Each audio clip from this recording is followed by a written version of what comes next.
No one in the world has the power that I have. No one in the world, nowhere in the world, not even in America, has the power that I have. And if you don't think I have that power, in Jesus' name, God strike me. Hallelujah.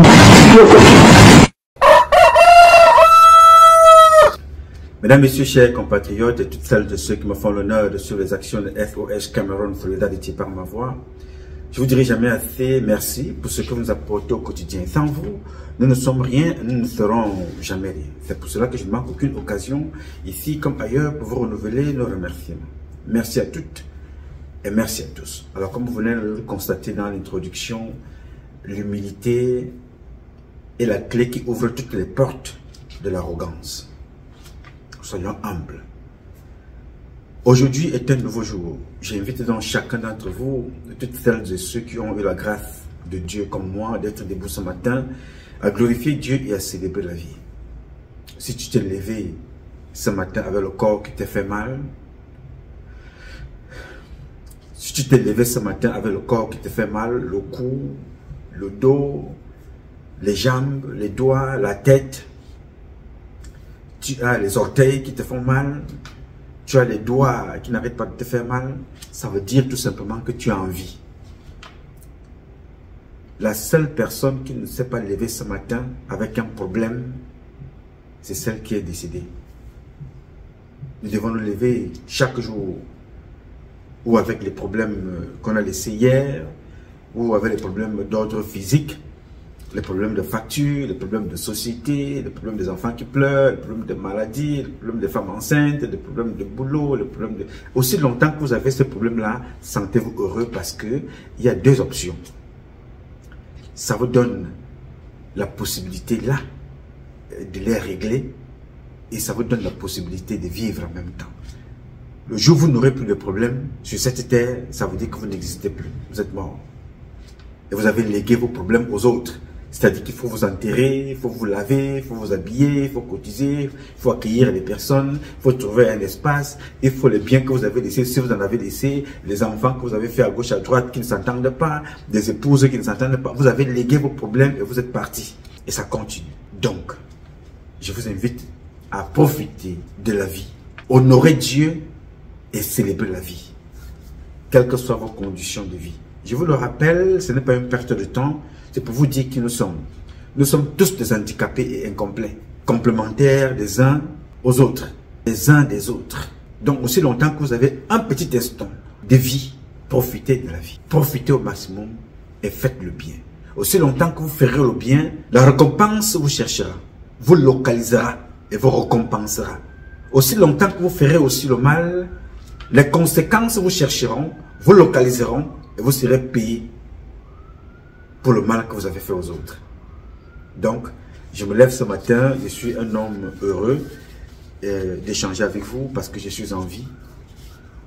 Je n'ai pas tout ce que j'aurais voulu avoir, mais je ne manque de rien. Bien. Mes chers amis, j'ai choisi cette année, en cette année qui nous sera une année compliquée pour chacun d'entre nous, que vous soyez au Cameroun, que vous soyez en Europe, en Occident, aux États-Unis. Le Cameroun, en cette année bien précise, passera le cap le plus important de sa vie, de son existence, des Camerounaises et des Camerounais. Donc chacun d'entre nous, dans son domaine respectif, apportera sa modeste contribution. Moi, c'est depuis 32 ans que je mène cette lutte au risque de ma propre vie, éloigné de mes parents qui me sont chers, que vous êtes. Et merci à toutes celles de ceux qui m'ont rejoint, mes parents que j'ai retrouvés ici, mes amis, mes compatriotes, avec lesquels nous menons ce combat avec la bénédiction de Dieu. Je vous dis infiniment merci pour vos contributions, pour ce que vous avez apporté, pour ce que vous apportez au quotidien, pour ceux qui n'ont pas encore rejoint, qui rejoindront demain. Je ne vous dirai jamais assez merci. Tout seul, je n'aurais pas mené ce combat. Tout seul, je n'aurais pas vécu pendant tout ce temps. Je ne peux pas me dédoubler. Il n'y a que Dieu qui a cette force, qui est omnipotent, omniscient, omniprésent. Si j'ai réussi à publier des choses ici, crédibles, c'est parce que vous, de l'autre côté, vous avez pris les risques. Des fonctionnaires, des militaires, des policiers, des gendarmes, des douaniers, des gardes champêtres, des taximans, des motomans, des chômeurs, des hommes d'affaires, des femmes d'affaires, des artistes, des comédiens. Chacun d'entre vous, vous vous reconnaissez à apporter sa modeste contribution au combat que je viens d'écrire aujourd'hui. Sans vous, je n'aurais pas résisté. Vous m'avez permis et aidé d'avoir une certaine crédibilité à dire les choses ici que je peux prouver. Je veux remercier l'Agence fédérale des investigations, tous les membres de cette agence, ici et ailleurs, qui ont toujours contribué à recouper, à mobiliser les efforts pour apporter un renseignement important pour vous servir, informer le président de la République, dénoncer auprès du président de la République et des autres, sensibiliser l'opinion, sensibiliser le peuple camerounais, sensibiliser les Camerounaises, apporter notre contribution, notre modeste contribution avec les moyens que vous mettez à notre disposition. Notre association que vous connaissez, SOS Cameroun Solidarity, c'est grâce à vous qu'elle vit, c'est grâce à vous qu'elle tend la main, c'est grâce à vous qu'elle aide les Camerounaises et les Camerounais qui viennent ici et qui sont aussi de l'autre côté, les Africains qui sont ici. Nous apportons toujours notre modeste contribution à notre petit niveau. Ce n'est pas seulement les Camerounaises et les Camerounais, c'est aussi pour les humains. Vous nous avez vus ici pendant le Covid, aider les Américains, aider les Africains, envoyer les conteneurs partout. Donc je voudrais vous dire merci beaucoup. Ce combat est un combat de tous et de chacun pour un intérêt commun. Alors, j'ai décidé, avec mes amis, nous allons travailler de moins en moins dans les publications, comme je vous l'ai dit l'année dernière, mais de temps en temps, on vous donnera des petites capsules. Et nous avons donc décidé, à partir d'aujourd'hui, de décrire toutes celles de ceux qui ont accompagné Paul Biya dans l'échec. Ce sont des ministres, ce sont des directeurs généraux, des sociétés d'État, ce sont des gouverneurs, des préfets, des sous-préfets, ce sont des hommes d'affaires, ce sont des femmes et des enfants des membres du gouvernement. Nous allons chaque fois dans une publication qui durera entre 30 et 45 minutes, vous décrire le parcours de chacun d'entre eux. Alors nous entrons là dans ce que Charles Atebe avait toujours voulu et qu'il avait dit au président de la République du Cameroun, avant qu'il ne parte un jour, il faut qu'il fasse justice. Parce que s'il ne le fait pas, quand il ne sera plus là, il sera responsable de tout et de tout. Il n'est pas seulement responsable de tout et de tout, il est responsable, mais nous avons aussi notre part de responsabilité. Il est comptable de tout, mais nous avons aussi notre part de responsabilité.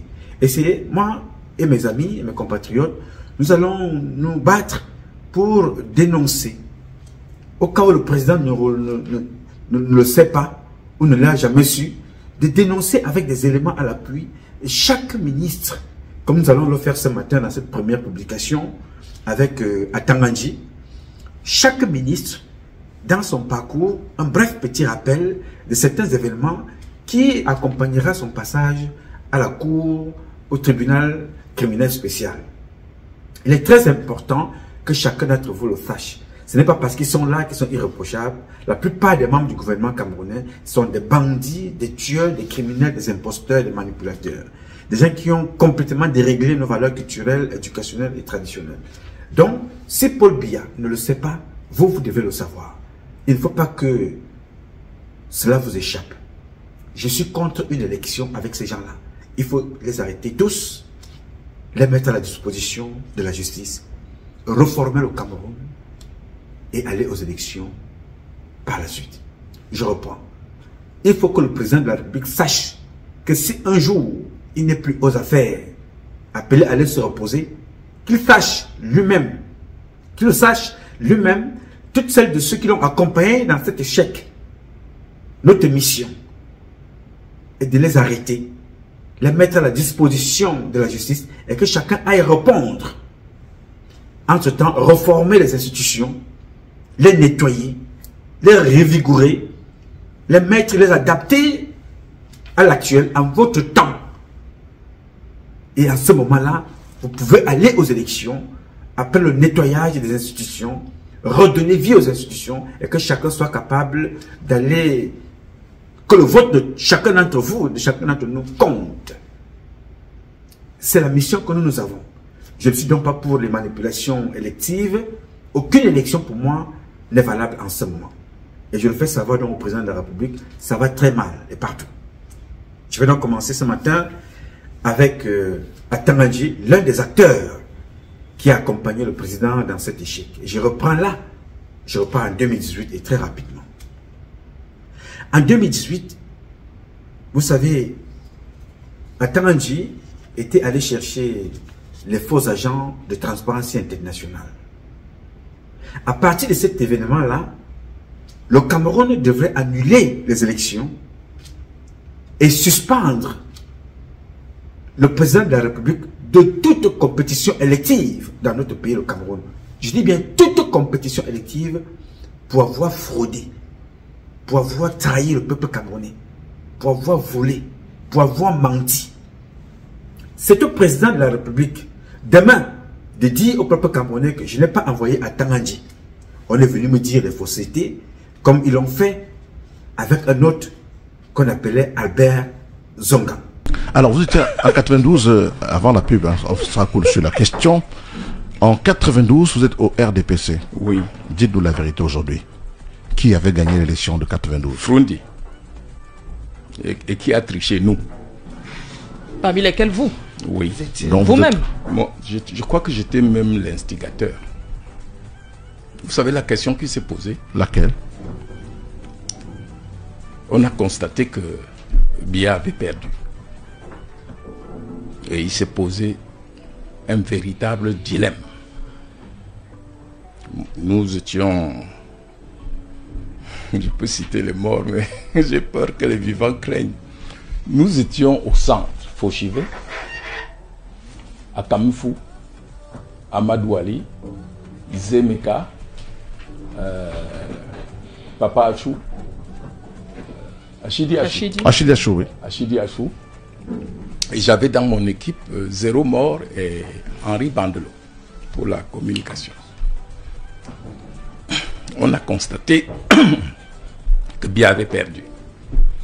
Et je vous assure... Dans tout le Cameroun ou seulement à l'ouest ou ailleurs? Au nord-ouest. Il avait perdu partout. Il avait perdu partout. Sur le plan général? Sur le plan général. Dans tout cas, Frundi avait gagné. Alors, il s'est posé un véritable problème.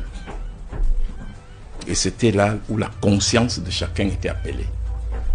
Est-ce qu'on va laisser Frundi gouverner ce pays? Première question à tout le monde. Non. On ne peut pas laisser Frundi. Qu'est-ce qu'on fait? On change au profit de Bouba Bello, d'Adamou Damjoya ou de Kindi. Parce que les trois sont potables. On accepte. Mais lui, non. Moi, en tant que fils du péciste, j'étais le numéro 1 non. Pourquoi? J'ai vécu dans ma tendre enfance comment on a massacré les jeunes soldats dans l'UPC. Les chefs avaient des astuces. Ils prenaient les cartouches de chevrotine, ils ouvraient et ils enlevaient les plombs. Il ne restait dedans que la poudre. Et ils chargeaient dans le fusil. Et ils faisaient des simagrées et ils disaient à Ougar, tirez sur moi. Et on tirait, boum. Il dit, vous voyez, rien ne se passe. Et il donnait ce truc aux gens que fumez. Dès que vous voyez les militaires, n'ayez pas peur. Le gars allait et on les faisait tomber comme des mouches. Quand quelqu'un arrive dans un pays en détresse et vous dit comme seul programme qu'il est magicien, d'un Choutam à Kacham, il dit que il est invulnérable. Et sa popularité a commencé à l'Ouest parce que l'Ouest a dit Biala est tellement fort qu'il n'y a qu'un sorcier pour le renverser. Voilà, tout le monde dit le sorcier c'est Frundi. Or, j'avais déjà dans mon intervention pour le décrire, dire que le Cameroun n'est pas un laboratoire où chaque apprenti sorcier va venir tenter ses expériences. Donc, il était question de faire que ce soit quelqu'un d'autre qui gagne. Mais on a expérimenté quelque chose. On est allé voir les 3 que je viens de citer. Et on a dit à chacun que Frundi vient de gagner. Qu'est-ce qu'on fait? Ils ont dit non. On ne peut pas jeter le pays dans l'eau. Ça serait grave. Et je vous dirais que ce que vous avez découvert au soir de sa vie a commencé dès ce moment-là. L'achat de conscience. Donc les autres, tous, ils sont vivants.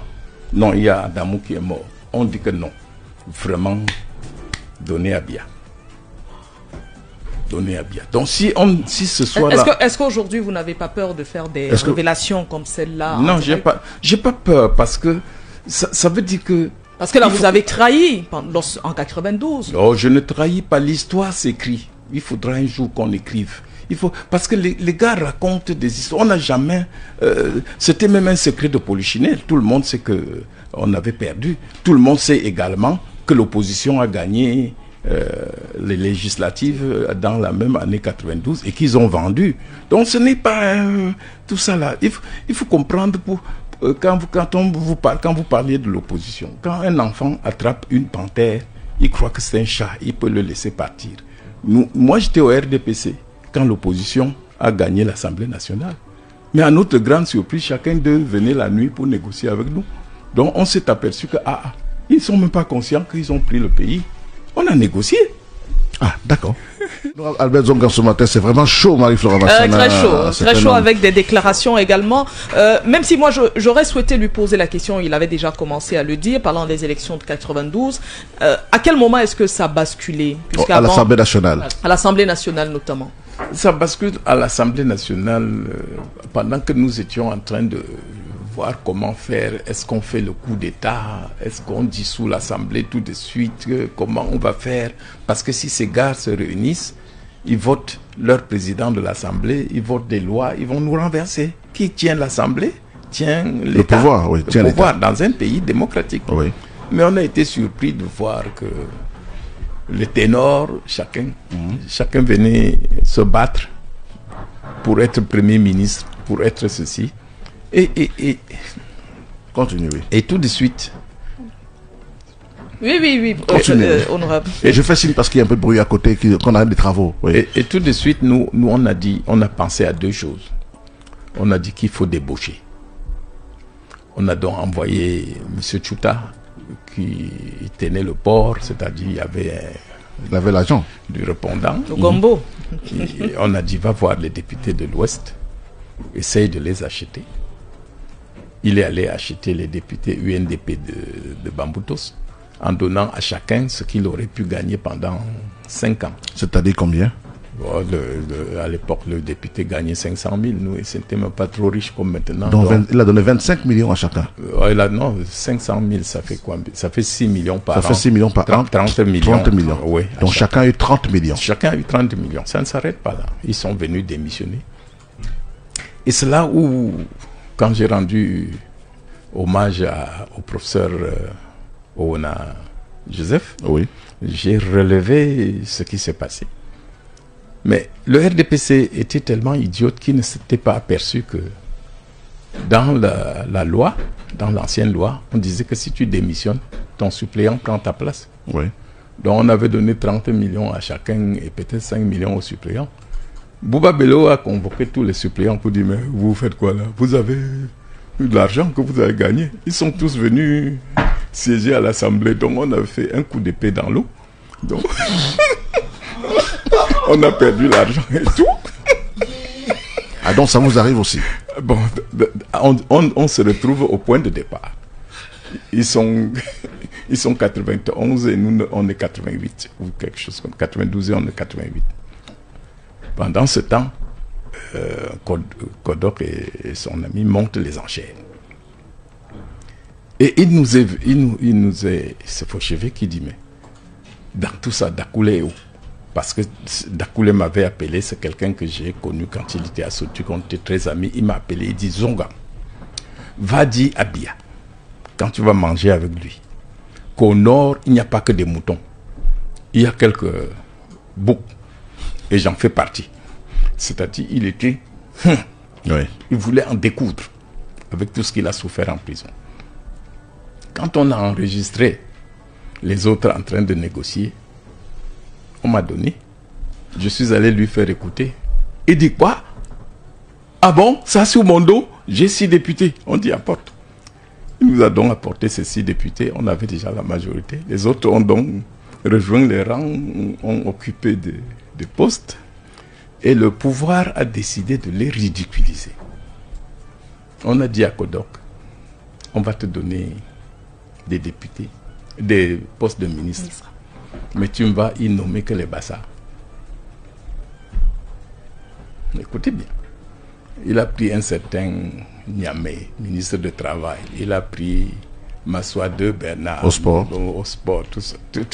Donc on voulait le rendre ridicule. Et c'est ça le pouvoir. Comment il vous donne sans vous donner? Parce que quand vous parlez de l'union, là, il faut savoir que dans l'union, tout peut se faire, tout peut se passer. Vous avez des gens qui crient fort juste pour attirer l'attention sur eux, parce qu'ils ont une vision qui n'est pas la vôtre. Voilà comment l'opposition, on venait de voler le vote de Frundi. Mais le peuple s'est est-ce qu'il était possible de voler un vote, puisque la Cour suprême avait déclaré le président Biya vainqueur sur la barre des procès? Non, écoutez, quand vous êtes dans un pays où c'est moi qui nomme le président de la Cour suprême, il sait que j'ai le droit de vie, de mort sur lui. Vous attendez quoi de lui? Quand à Tangana, on lui dit qu'apporter le PV, il dit irrecevable. Quand on vous dit d'apporter la preuve de quelque chose, quand vous dites irrecevable, ça veut dire que vous utilisez la force et non le droit. Or, chaque fois que vous êtes au pouvoir et que vous pensez que la police n'est pas une police pour défendre les libertés et les biens des populations, c'est une police pour défendre votre pouvoir, vous voulez que le pauvre peuple fasse quoi? Mais justement, la question c'est que pourquoi John Frundi, si tant est que, comme vous le dites, on sait qu'officiellement Paul Biya a gagné en 92, pourquoi John Frundi n'a pas revendiqué sa victoire? Parce que il a tenté et j'ai expérimenté quelque chose. J'ai vu la solidarité quand j'étais pendant cette période-là. Vous savez, chez nous, je dis chez nous en te regardant, à Bouddha même, chez toi et moi, on dit que quoi? Si ce n'est pas moi, on jette dans l'eau. Chez les autres là, les boulous là, on dit à Sikime, à Nemoniawa, que si ce n'est pas moi, on donne à mon frère. Donc, nous nous sommes retrouvés ce jour-là avec le principe à Sikime, à Nemoniawa, par Achidi Achou. Quand on change le vote, et Frundi s'agite, Achidi Achou, paix à son âme, dans notre comité déclare ceci, avec Nahangri, mais des guillis smochop, avec Nahangri. Et on est allé lui donner le smochop. Combien? Non, laisse ça. Le montant, ça importe peu. Il a pris. Ce sont vos mémoires. L'essentiel, c'est qu'il a pris. Il a pris. Bien. Albert Zongam, que vous avez écouté là, avait dit qu'il avait volé les élections pour donner à Paul Biya. Est-ce que Paul Biya l'avait envoyé? Je n'en sais trop rien. Mais un jour ou l'autre, dans les mémoires de Paul Biya, qui seront certainement écrits par vous ou par lui, même s'il est encore en forme, en capacité de penser, dans ces mémoires-là, il nous dira si c'est lui qui avait envoyé ces gens ou on est venu lui dire tout et n'importe quoi. C'est pour ça que je prends toujours la peine de vous rappeler ce que ces gens-là ont dit, parce que je n'ai problème avec personne. Je me base ici sur ce qu'ils viennent à nous dire pour vous informer et dénoncer. Alors là, ce que vous allez suivre, c'est l'action de l'un des acteurs de ce que nous vivons aujourd'hui. Son nom, Paul Atangandji. D'après les recherches, on nous dit même que ce n'est pas son nom, c'est le nom de son frère jumeau qu'il avait assassiné. Ça, je ne peux pas le vérifier, je ne peux pas le dire parce que je n'ai pas de preuve. Mais pour une fois, je porte là ce que je lis, que j'ai lu quelque part. Mais ce que je sais, c'est qu'il s'appelle Paul Atangandji. Ce sont les services de Galax et Toga, de Maxime Kweko, de Banku Emile à l'époque, et de Mbargangele, qui auraient pu prendre beaucoup de temps dans ce qu'on appelle l'enquête de moralité, pour dire la vérité au président que ce monsieur-là, c'est son nom, ce n'est pas son nom, c'est un faux, il a des faux diplômes, il a tué quelqu'un ou il n'a pas tué quelqu'un. Donc c'est eux qui devraient répondre sur ce volet-là. Mais ici, je vous fais un petit rappel de ce que ce monsieur a fait. Écoutez et regardez ce reportage sur les faux agents de Transparency International. Regardez. Du journal de l'Afrique, voici les titres. Cette conférence de presse surréaliste au Cameroun, 7 personnes se sont présentées comme des observateurs de Transparency International, ont été dithyrambiques sur le déroulé de l'élection présidentielle. Problème, l'ONG affirme n'avoir envoyé aucun observateur au Cameroun. Les détails de cette affaire dans un instant. L'attente des résultats au Cameroun apporte chaque jour son lot de polémiques. Ce jeudi, c'est cette affaire de faux observateurs qui fait la une. 7 personnes ont organisé une conférence de presse se présentant comme observateurs de Transparency International pour livrer leurs conclusions sur le scrutin présidentiel. Je vous propose d'écouter un extrait de cette conférence de presse diffusée sur la télévision camerounaise. D'abord des grandes avancées. Quelque chose d'assez étonnant, c'est la première fois que j'ai vu ça au cours d'une élection, des affiches, des petites affiches en braille. Je n'ai vu ça nulle part ailleurs. Je trouvais que c'était d'une grande sérénité et en même temps d'une grande émancipation démocratique. On assistait à des discussions très animées, ça c'est très intéressant parce que c'est un signe, c'est un bon signe. Ça prouve qu'il peut y avoir des confrontations, des discussions, des désaccords et ils peuvent être exprimés et c'est déjà une énorme valeur ajoutée. Honnêtement, pour ne pas connaître très bien l'Afrique, j'ai vraiment été agréablement surprise par ça. Et l'organisation non gouvernementale qui affirme qu'elle n'a envoyé aucun observateur au Cameroun. Écoutez les précisions de Marcel Amoko.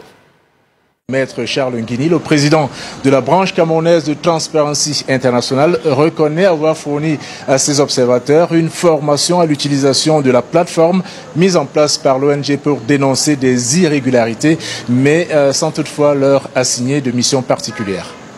Nous avons former quelques personnes.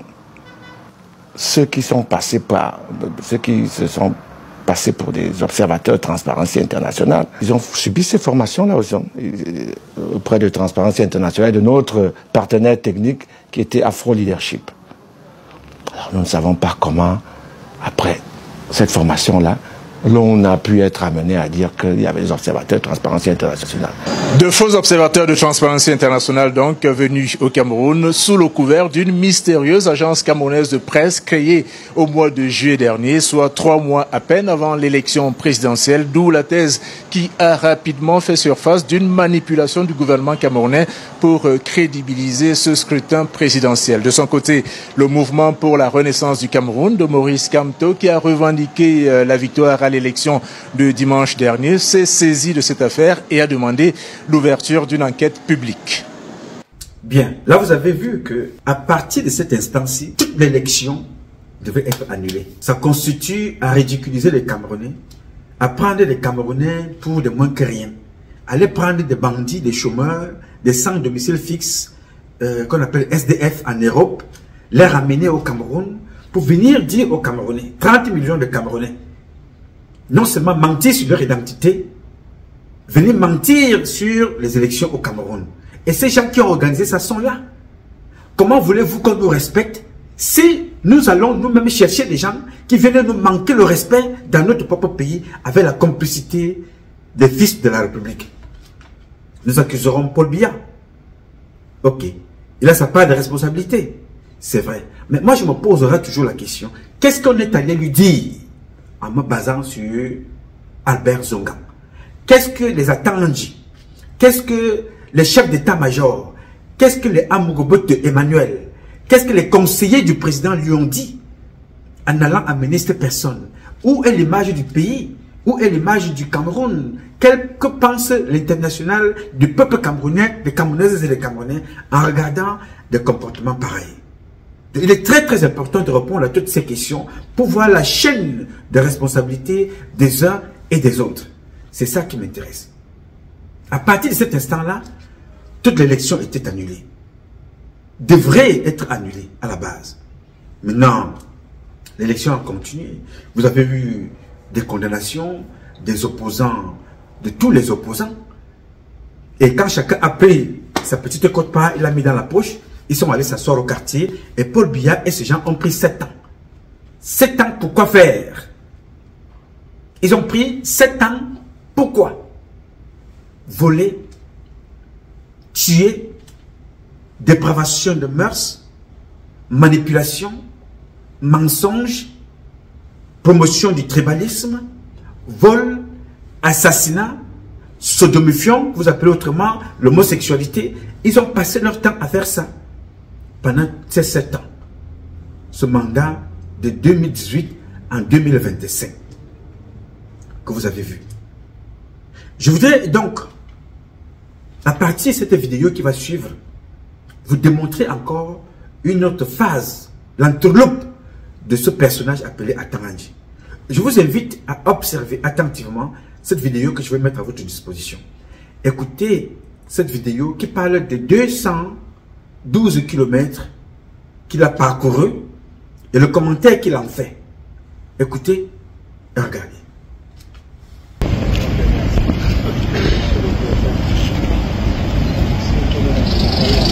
I'm coming back.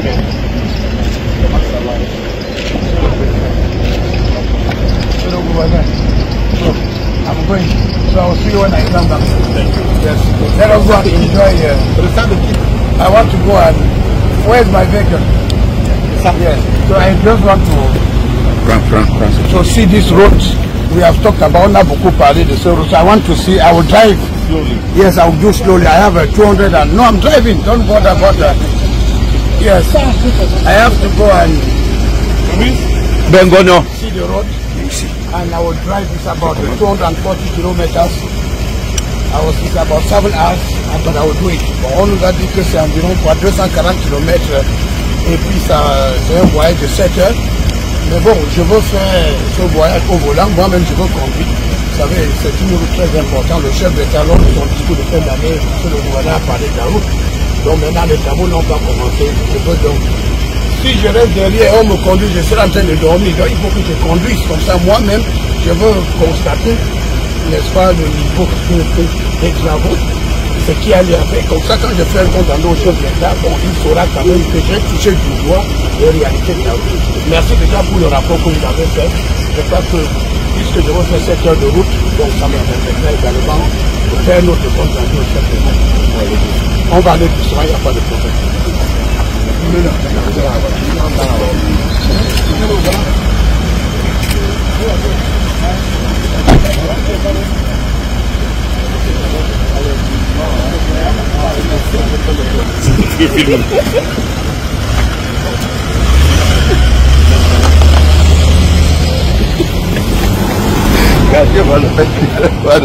À 7h12 précisément. Quelle association en faites-vous quand on s'était dans son message de l'Amérique à la nation, le président de la République a inscrit la réhabilitation de cette route dans les priorités. On est pratiquement à la moitié de la nation. Oui, vous faites bien de parler du discours du chef d'État. Pour moi, un discours du chef d'État, c'est un décret. Donc, en fin d'année, le président Paul Biya a parlé de la réhabilitation, il a parlé des rapports. Il y a eu beaucoup de rapports sur l'état de dégradation de la route chaussée Garouangandré. Le gouverneur de la région de la Damawa a présenté un rapport dans ce sens. Le gouverneur de la région du Nord a présenté. Donc, le chef d'État, conscient que c'est un problème important, a donc inscrit. Alors, je suis arrivé en visite hier à Garoua et pendant toutes les discussions, c'est-à-dire les populations exprimaient une certaine inquiétude, n'est-ce pas, de constater que rendu au mois, n'est-ce pas, le mois de mai, les travaux n'ont pas commencé. Donc j'ai dit, bon, alors moi en ce moment je ferai donc la route au volant, comme ça au moins le rapport que je transmettrai au chef d'État ne sera pas un rapport envoyé par quelqu'un, ça sera un rapport basé sur les faits vécus. Voilà pourquoi j'ai fait ce trajet. Vous avez constaté que on a fait 7h12 et puis bon, ça nous permet de voir ce que nous avons vu. Il y a environ 4-5 camions qui sont renversés. On lutte avec les nids de poules, on lutte avec vraiment. Donc bref, il y a une préoccupation. Alors à un certain niveau, les populations sont sorties et j'ai dit au sous-préfet de rassurer les populations. Que nous pouvons comprendre, n'est-ce pas, les inquiétudes, une certaine frustration, mais j'ai dit au moins j'ai fait le trajet au volant de la voiture. J'ai fait ce trajet en 2000. Alors j'ai fait quoi? C'était 2h20 en 2000. Alors j'ai fait le même trajet aujourd'hui avec l'escorte et une voiture, on peut dire adaptée, 7h12. Donc vous voyez à peu près la différence de 2000 et 2025. Donc c'est donc vous comprenez pourquoi le chef d'État, père de la nation, a inscrit la réhabilitation de cet hôpital, l'agenda du gouvernement. Donc bon, monsieur le gouverneur qui est sur mon rapport sur l'état de la route, le gouverneur de la région dont on fait le même rapport, nous allons rendre compte à qui de doigt. Et en réalité, je crois que comme c'était déjà une instruction présidentielle, on va œuvrer dans le sens de l'accélération. Parce que, après, j'ai eu l'impression que les populations ne veulent plus des paroles. Ça il faut être clair. Les populations disent que s'agissant de la route Garouangaouni, que c'est une route que le chef d'État leur a donnée. Mais cette population fait face à des discours et à des promesses. Ce qui est une contradiction entre les instructions et la promesse du chef d'État. Donc moi je vais rendre compte finalement au chef d'État de ce que j'ai vu et j'ai dit que ça sera un rapport, pas sur la base de ce que mes collaborateurs m'ont donné, mais un rapport sur les faits vécus. Voilà, j'étais au volant de la voiture, j'ai fait 7 minutes, 272 km, voilà, exactement. Donc, non, je crois que c'était une... Bon, vous voyez que je suis debout, donc malgré ce que nous avons vécu comme désagrément, mais au moins on est arrivé, et Dieu merci, on a fait le trajet, mais je crois que c'est un rapport confidentiel qui sera adressé au chef d'État le plus rapidement possible. Et je suis persuadé, connaissant le chef d'État dans l'un de ses discours avait dit l'heure est à l'action. Je crois que ce qui importe aujourd'hui, c'est l'action. C'est l'action et puis les populations veulent cette action.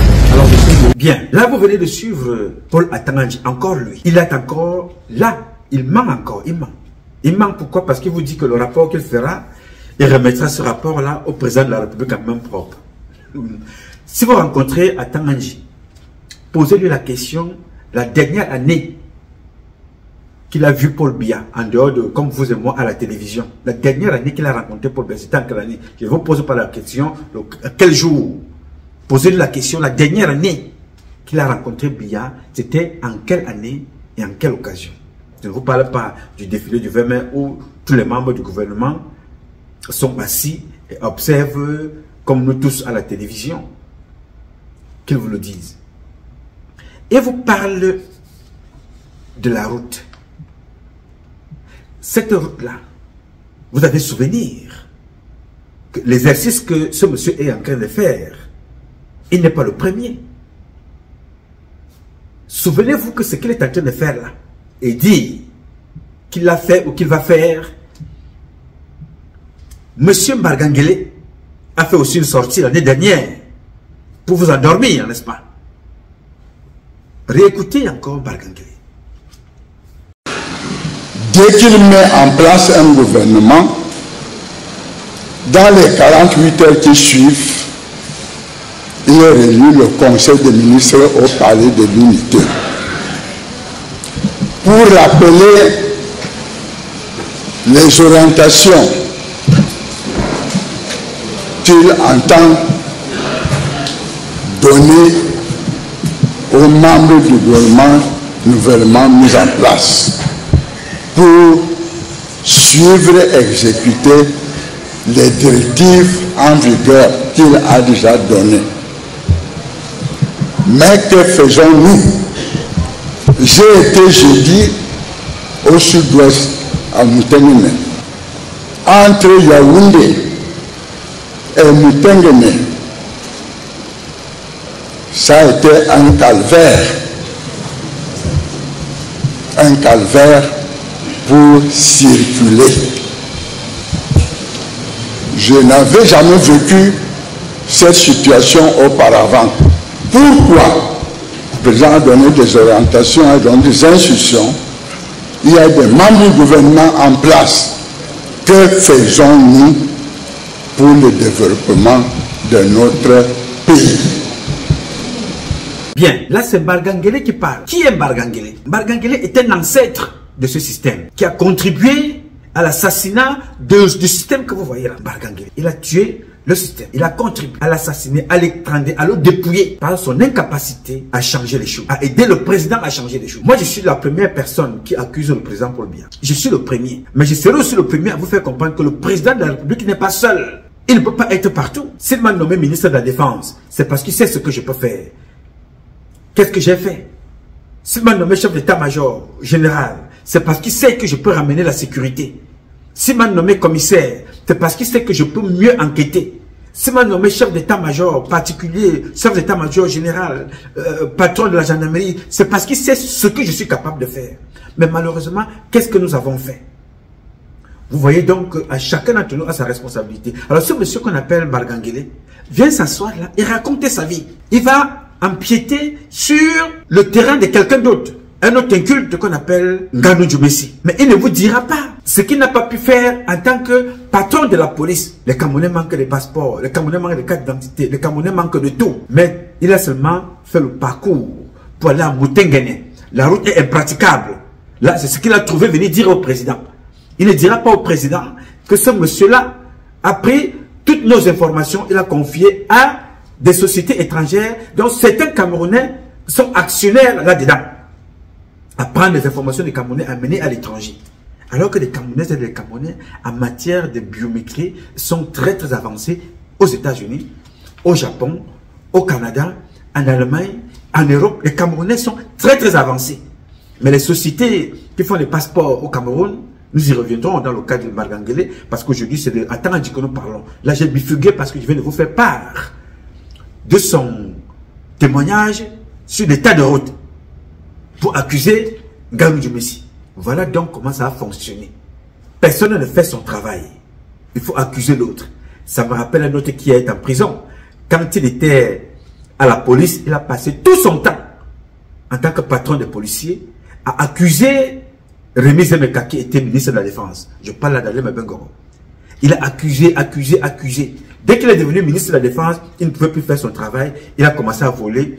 Il visait maintenant la présidence. Voilà, nous y reviendrons aussi dans son cas plus tard. Alors, je voudrais là vous parler donc d'Atangandji. Et vous parler du dernier message du président à la nation, qui parlait là de la réhabilitation de cette route. Nous sommes là en milieu d'année, rien n'a bougé. Et ce n'est pas l'argent qui manque. L'argent a été volé. Souvenez-vous que le ministre de l'économie, au passage, nous y reviendrons sur lui, vous parlez tout récemment des 2 milliards qui ont été volés, qui devaient être redonnés aux sinistrés. Personne n'a donné le compte rendu au président. Ils se sont contentés, chacun dans son petit coin, à venir faire un commentaire devant la télévision. Les enfants vivent dans la pauvreté, l'extrême pauvreté dans le Nord. Alors que le Nord, au même titre que mes parents du Sud, a des ministres représentés dans ce gouvernement. Plusieurs ministres qui ont des portefeuilles importants. Mais là, Atangandji court pour aller faire le nombre de kilomètres de routes qui ne sont pas réhabilités, n'est-ce pas? Il ne vous dit pas que, en dehors d'être le ministre de l'administration territoriale, Atangandji est aussi le secrétaire permanent du Conseil de sécurité, dont l'insécurité qui bat le plein au Cameroun, il est à 100% responsable. L'économie, il est à 100% responsable. Tout ce qui va mal au Cameroun, ce monsieur-là a la même responsabilité que le Premier ministre. Parce qu'il occupe 2 postes. Le deuxième couvre même tous les autres. Le secrétaire permanent du Conseil de sécurité. Il a un regard panoramique sur tout ce qui ne va pas au Cameroun. Il fait la synthèse pour voir comment il peut y agir auprès du président. Il ne vous a pas fait un compte rendu là-dessus. Il ne vous fait pas le compte rendu sur cette insécurité qui bat son plein au Cameroun. Les kidnappings, les enlèvements, les assassinats, les désertions, les militaires désertent. Pas seulement des soldats qui touchent 30 000, des officiers désertent l'armée. Et dans tous les secteurs, les officiers désertent l'armée pour aller servir en Poutine comme clandestins, comme mercenaires en Russie. Les militaires désertent pour aller servir en Russie comme mercenaires, comme clandestins. Ils sont payés chez eux, mais ils quittent le chez eux. Qu'est-ce qui peut définir ça? Le manque de patriotisme. Ce n'est pas l'argent, ce n'est pas le salaire. Ce n'est pas le salaire, c'est le patriotisme, c'est l'amour que vous avez pour ce métier. Les militaires, les policiers, les gendarmes désertent pour venir faire sécurité aux États-Unis, désertent pour venir faire sécurité au Canada, désertent pour aller mourir en Ukraine, désertent pour aller faire sécurité en Europe. Toutes des carrières sont totalement bousillées. Des militaires aujourd'hui sont abandonnés à eux-mêmes. C'est le travail d'Atamandji. Observez ça. Essayez un peu de jauger le thermomètre social, professionnel dans l'armée. Où vont les militaires et pourquoi? Que se passe-t-il? Les capitaines qui décident de sortir avec des bandits ou une enquête de moralité avant d'épouser quelqu'un, avant qu'un militaire sorte même avec une personne, il faut une enquête de moralité sur cette personne-là. Parce qu'on ne sait pas. On peut infiltrer un capitaine, un officier, un homme en tenue, pour pouvoir mieux l'exploiter. Et c'est ce qui est arrivé. Nikita Bella est partie avec un voyou, un délégué capitaine. Elle se retrouve en train de errer. Quand est-ce qu'elle aurait encore cette capacité-là à exprimer ce qu'elle a appris à l'école en tant que capitaine? Tu ne pourras pas. À quel âge vas-tu servir l'armée française? Quand? L'armée américaine? À quel âge? Pour devenir capitaine? Quand? L'armée canadienne ou japonaise, chinoise ou russe? Ce n'est plus possible. Là où la nature et ton pays t'a donné toutes les possibilités de servir avec honnêteté, être une inspiration. Vous n'avez pas encore vu cette fille de Nikita Bella. Une bombe, une beauté exceptionnelle. Elle erre maintenant partout à faire des enfants comme une poule, derrière un voyou qui a réussi à vous amener là, dans son banditisme. Il a détruit une branche de l'État, il a détruit des éléments importants de l'État avec la complicité des officiers supérieurs. Oui, monsieur, les officiers supérieurs, Joël Emile Bancu de la CEMIL, qui a laissé ses enfants-là partir alors que ses propres enfants qui ont échoué en Russie, chassés de la Russie pour délinquance, pour masturbation, exhibition. Oui, monsieur, j'ai des photos. Ce que je vous dis là, je ne dis jamais rien pour rien. Ça, c'est la responsabilité d'Atamandji. D'observer, secrétaire permanent du Conseil de sécurité, le moral des militaires. Atamandji devait donc y veiller. Mais qu'est-ce qu'Atamandji a fait? Au lieu de veiller dans tout ça, il passe pour aller parler des routes, le domaine de quelqu'un d'autre. Ngano Djumesi. Atamandji ne vous dira pas qu'il a été l'acteur qui a fait venir un délinquant au Cameroun, Sani Mohamedou, pour venir faire la promotion de la vente des armes, attenter à la vie du président de la République. Il ne vous dira pas ça. Il ne vous racontera pas comment est-ce qu'il a fait pour faire fuir un mercenaire français au Cameroun avec la complicité de Bankui, la complicité de Rémi Zemeka, la complicité de celui qu'on appelle Mbargomboa, un autre criminel. Donc voilà des personnes qui ont en charge la sécurité du président, la sécurité du peuple camerounais, la sécurité du Cameroun, mais réussissent quand même à laisser partir des bandits, des trafiquants d'armes, pour aller s'attaquer sur des choses qui ne les concernent pas. Alors, si vous avez bien fait votre travail sur les routes, on vous donnerait le blanc-seing, on vous donnerait les félicitations. Oui, monsieur Atamandji quand même, voilà, il a fait un rapport objectif.